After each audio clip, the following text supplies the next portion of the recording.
Welcome, my name's Anne-Marie, this is Tarot with Anne-Marie, and we are always looking at one card a week and trying to find out as much as we possibly can about one single card. I've been teaching tarot for about 20 years and I use a very different method to most tarot readers that you will come across. You probably never find anything like the signature method, but there again, never say never, because there's always someone in the world that's thinking the way you are. We use pairs, we'll look at that on Tuesday, and I use a very different, unique spread.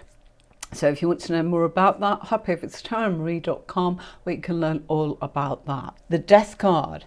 We've come to the number 13, and the Death card is probably one of the most feared out of the tarot deck. Now, its fear is unjustified because really it is all about the fact that it's been misunderstood. Let's look at the fact that the card doesn't help, but it should speak to you in pictures. And the picture is a skeleton dressed in black armour, riding on a white horse. And this skeleton is often depicted in decks as Azrael, the angel of death, and he carries a black flag with a white rose.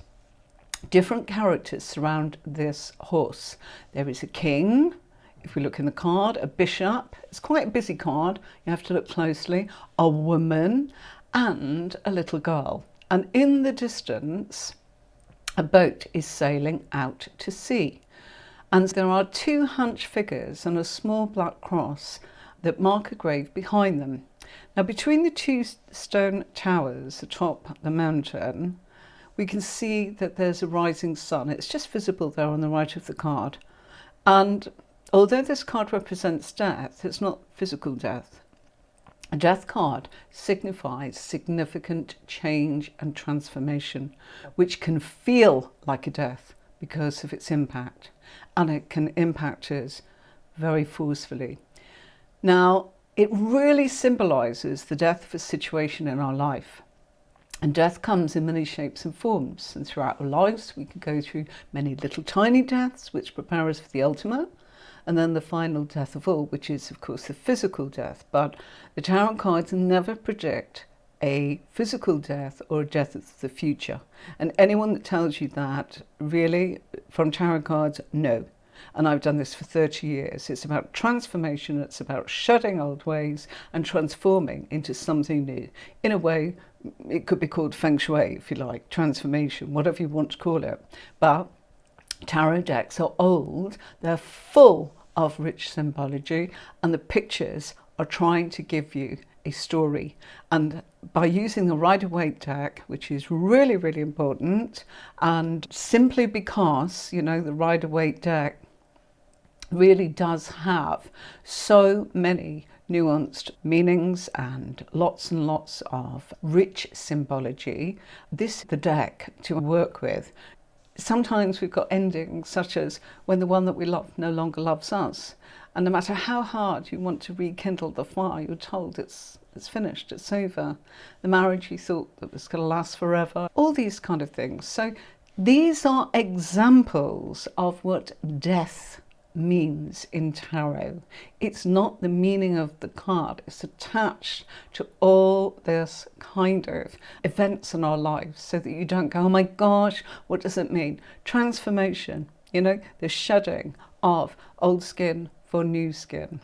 And so, you know, it could be the business that you've put all your life savings into, your heart energy, your soul and passion. Oh no, that's slight. And that we can't carry on with that. Or the best friend who's let you down and betrays you and belittles you or isn't there for you and it's all a one-way street. Or the company that you're working for, they're letting you go when you've been faithful and loyal. Or the promotion that you wanted and it was given to someone else. These are examples of what the death card means. They're not easy to stomach, are they? And the death card really is lots of different kinds of death in our lives. But most importantly, it's about how we react to them.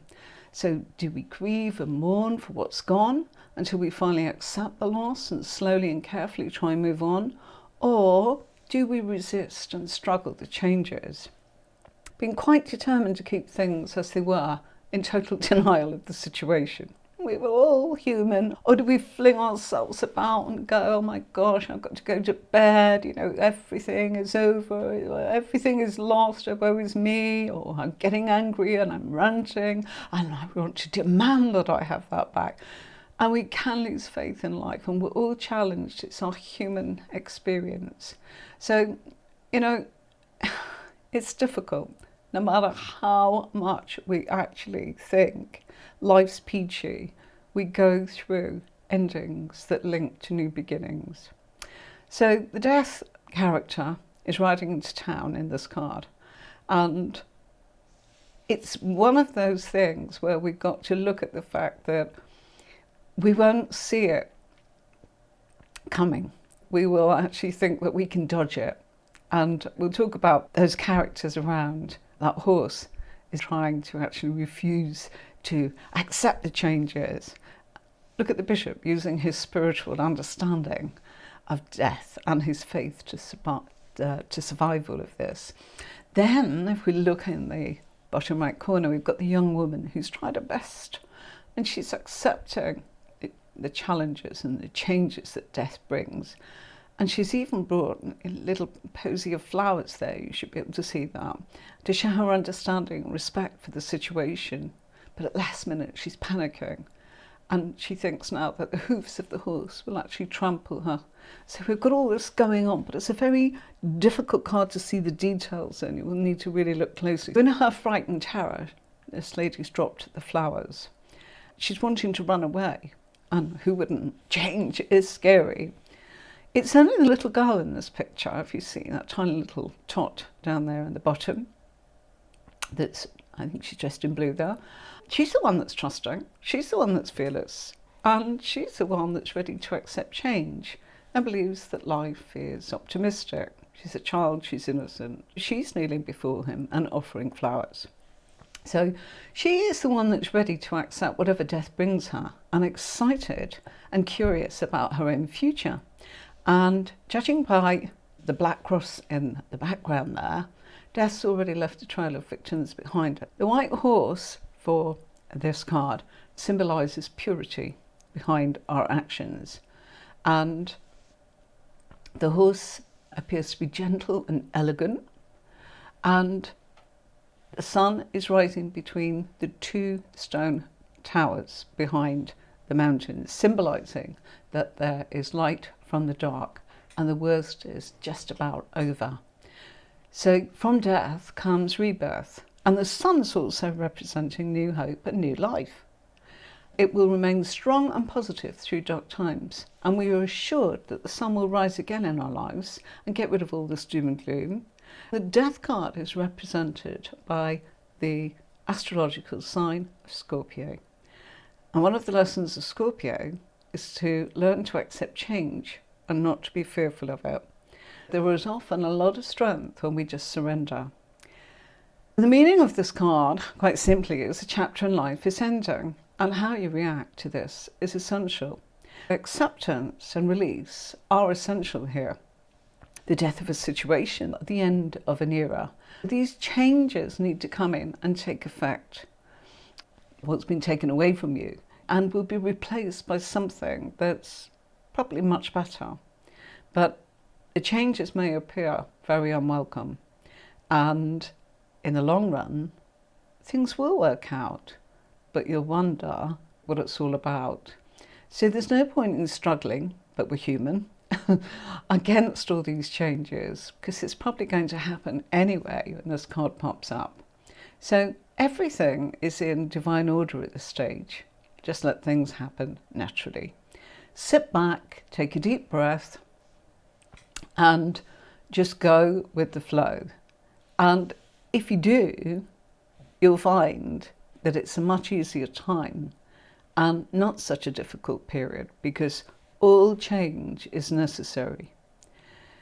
Sometimes in relationships, the death card comes up that can indicate change in the relationship.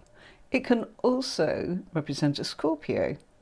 And if you've got a Scorpio in your life, depends where it is in the reading, of course, it would need to be in a certain position that tells you it's about other people.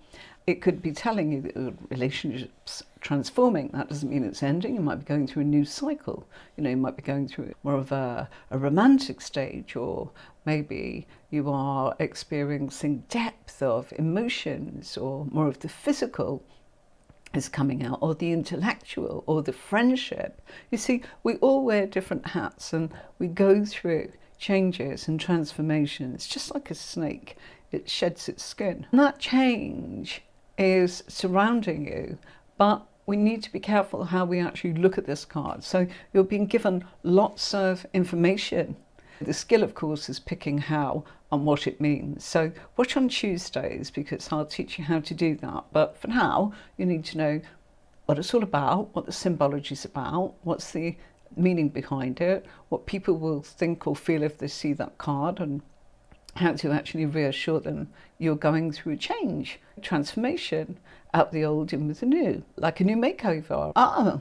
Let's have a look at this. Carla's saying that I started using your system in my tarot readings and they're improving immensely over the last couple of weeks. Well, they will, Carla, because it's a system, and like anything, if you've got a template and you've got positions, and that's what my courses are about, they're actually complementing what I'm teaching you here and how to bring all the pieces of the puzzle together, as it were. Let's look at the number 13 for a minute. When we reduce 13, we get 1 plus 3, which equals 4. And so 4 is actually quite a good number, you see, okay? And if we look at it on its sort of own, 4 is consolidation, it's about stability, and 13 itself is a powerful number of transformation. It governs rebirth and total change. And some people see it as unlucky, but it's not. It's a number of rebirth and allows growth. And yes, it's unavoidable that as we go through growth, there is a certain unavoidable amount of upheaval. So the only consistency that happens with the number 13 is you are going to get change. And we know that it's ruled by Scorpio. So let's just look at the card for a minute here. So Death's bringing a yellow skeleton in the black armour. If you look, there's a yellow face there. And he's riding that white horse approaching people before him. So the yellow skeleton is an intellectual colour and death is factual. So this isn't an emotional sort of colour in yellow here. This is just probably to do with the time that this deck was actually produced as well, which would go back to certain diseases that would leave one's bones looking that colour. Something that's gone, just like death. Gone, here today, gone tomorrow. You've stripped everything away. The black armour that our figure is wearing symbolises darkness and night and absorbs all the other colours. Yet, after darkness comes the light, and after night comes the day, and from black, all different colours spring forth. So black is really a great colour of potential. And black nights often were symbolised as not fearing death, and there they would go, off into battle. There's a white cross on his chest plate, I don't know if you can see that, and that just shows, it's a bit of a sacrifice. And if you look in his headwear, there's a red feather on top, and it shows his desire to be successful. It's our passion and our drive, and so death has a purpose. Our figure, symbolic of us. Look at the horse. It's serene and graceful, but it's also impatient. It's not standing still, is it? It's moving gracefully. So the horse has a strap around its neck, and if you look, it's got swords and skulls and a little red eye representing passion and action. And the horse wants to move on now that the matter is actually settled. There is mud on the floor, which kind of shows that this is kind of like a loss of dignity. We are going through this transformation, and the figure in our card, our character, is holding a black banner, and that white rose represents integrity and the existence of essence, and the rose symbolises the purest of emotions. And of course, white is for innocence. His presence is totally unavoidable in our life, and this cycle will keep returning and representing time and time again. And there are no barriers. We just have to accept change in our lives. That rose, if you look, is quite complicated. It's got 2 rows of 5 petals, if you can see it.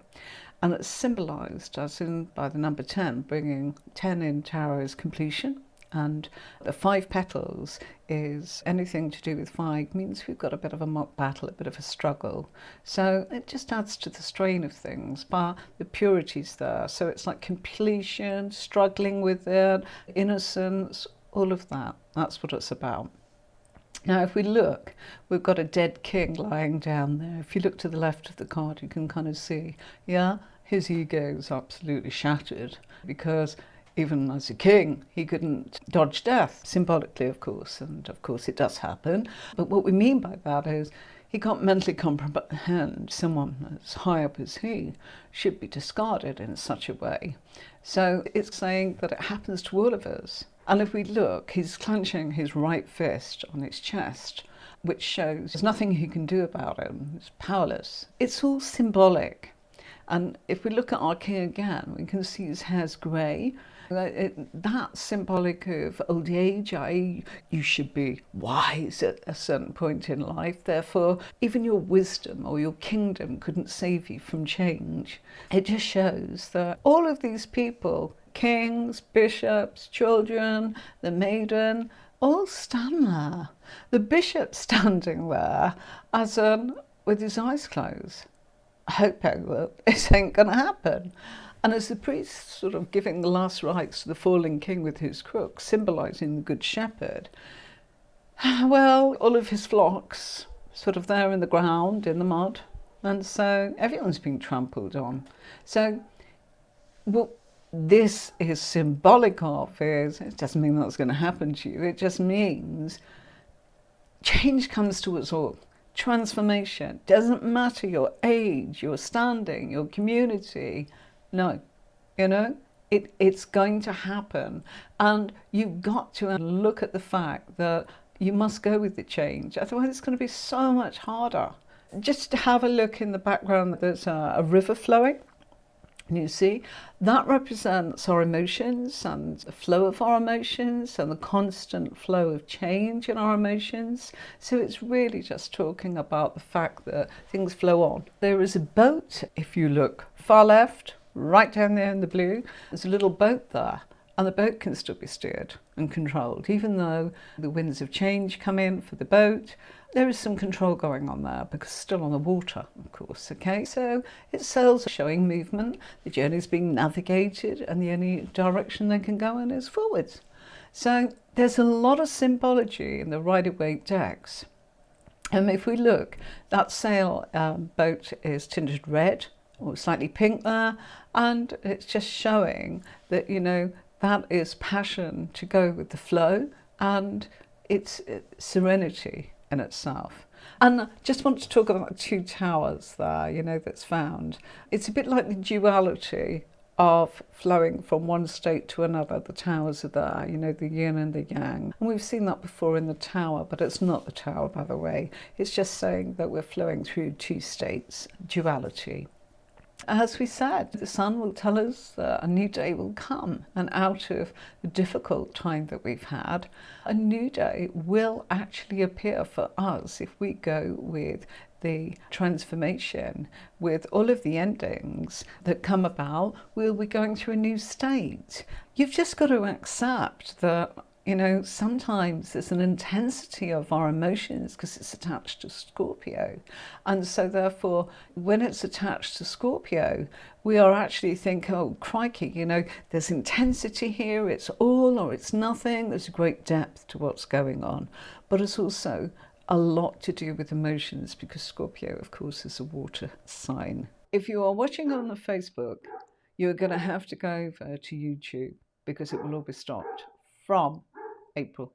Okay, so we will not be able to go into Facebook groups at all. I don't know about my page. There is so much jargon to read through. It's very confusing. So if you want to keep watching, then you are going to have to go onto YouTube. And to be honest, I'm quite pleased about that because I really want to work with YouTube. It's my love, and it's where people are able to look at everything that we've done. And I've been doing videos on YouTube.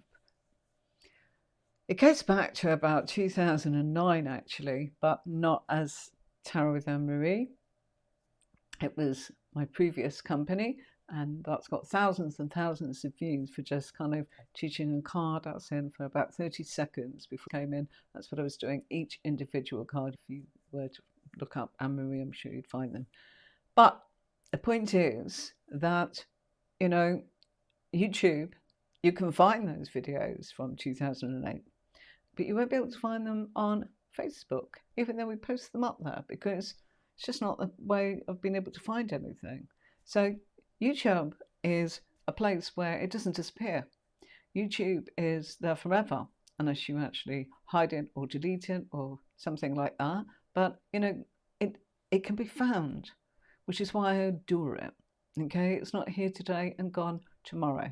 So my message to you is, if you are enjoying our tutorials, I've got a lot of information that I can share with you. So my point is, if you want to actually support and keep learning and asking questions and meeting new people and giving your support to other people and asking for the help, then really and truly, you've got to go on YouTube. I love YouTube and I love Twitch and I love my Facebook, but it is what it is. And at least here you can find videos. Don't forget, happy Chinese New Year for the 10th of February. It is the year of the dragon, the wood dragon. We have a new blog all about that. 2 blogs on the website at the moment, all about Chinese New Year and the blessings it brings. Difficult card tonight. You know, why? Because people are scared of it. No need to be. Just about change. You are welcome. Don't forget Tuesday, how to read the death card.